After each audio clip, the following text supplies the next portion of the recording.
Monsieur Gainsbourg, vous prenez le train pour Paris? Communiqua soudain le haut-parleur de la gare, très fortement amplifié. Nous vous souhaitons d'ores et déjà un bon voyage, ainsi qu'à tous nos voyageurs. Le train arrivera dans 5 minutes sur la voie 1, en effet. TGV pour Paris passant par... Et ensuite l'annonce se poursuivit à son rythme ordinaire. La voix vibrait, rebondissait sur l'asphalte.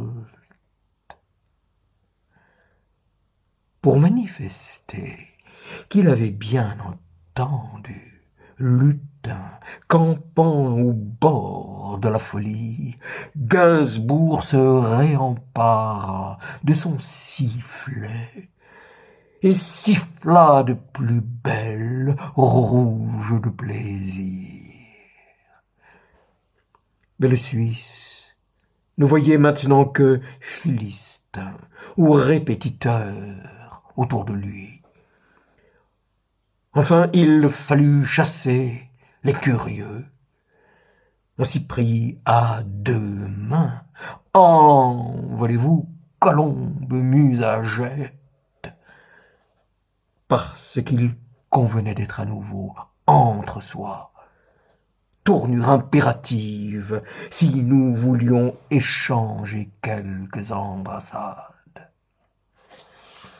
Puis le train arriva.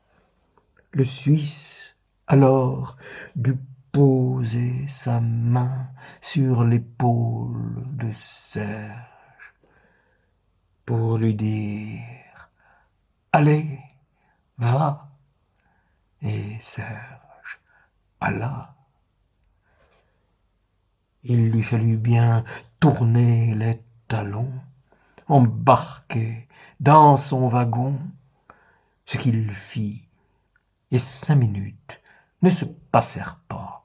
Sur le quai, il disparut, enlevé tout à coup au regard. Il partit. L'impression fut profonde, de délaissement. Auparavant, nous ne vîmes plus que quelques pas sur le quai lorsque le train arriva bruyamment en gare. Quelques derniers pas afin de nous porter à la hauteur de la voiture qui serait celle de Serge. Ensuite, quand la porte fut ouverte pieusement, à 10 mètres, plus personne ne bougea. Nous aurions pu parler d'ibis rouges, de petites princesses, de petites cocottes ou bien de magiciens arrivés la veille en ville ou d'un cirque promis dans 3 jours. Avec ses saltimbanques, Serge devait le vouloir ainsi. Les salutations les plus fournies se pratiquèrent donc en amont de l'entrée dans le wagon, en passage fugitif. Avant tout, sans doute, il convenait d'éviter les scènes de sensibles rires et leurs pièges. Et peut-être Gainsbourg, soudain plus accru que diminué, était-il fort ému au moment de prendre congé de l'entier de sa garde prétorienne. Il pouvait y avoir en effet en réserve chez lui, dans un coin de tête soigneusement enfermé, aussi bien que beaucoup de confiture, de l'émotion. Peut-être à caractère médiéval, une réelle amitié pour ces gens qui avaient été à son service, son personnel. Et pourtant rien ne dut transparaître. Et à la rigueur, ces adieux, pour tout observateur extérieur, purent sembler bien anonymes et routiniers, durs, calmes et froids. Mais quand même, je pense, parce qu'aussi bien j'apprécie de me tromper, larmes intérieures, il dut y avoir chez les uns et les autres, certes encore soigneusement camouflés. Le Suisse n'accompagna pas Serge dans le wagon pour l'aider à situer sa place.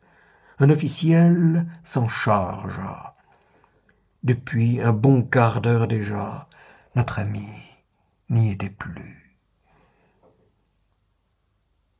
Une pâle indifférence l'incitait à considérer cet invité comme un lourd décor de théâtre, une colonne à frise, décidément bien pesante au moment d'avoir à être hissée dans les cintres, fade, toute de stuc.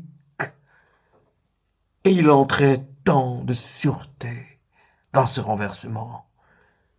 Le Suisse y mettait encore de l'artifice, en redoublant les causes ennuyeuses, jurant « Il n'y a plus rien à vénérer de ce côté. » Et ce double ennui si visible masquait en réalité un trouble profond à l'idée que ce qui s'envolait aujourd'hui serait perdu pour toujours. Quand cette pensée traversa son esprit, il estima être à même de la chasser d'un revers de main. Et après tout, c'est ainsi que nous pratiquons avec les moussillons d'été qui nous dérangent par grappes aux abords des lacs et des rivières. Et à présent qu'il avait fait semblant, avec son bras, d'éloigner tant de pensées déplaisantes, non, il n'en était pas quitte.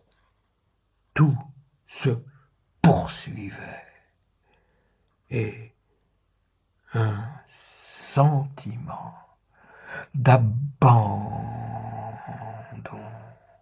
s'emparait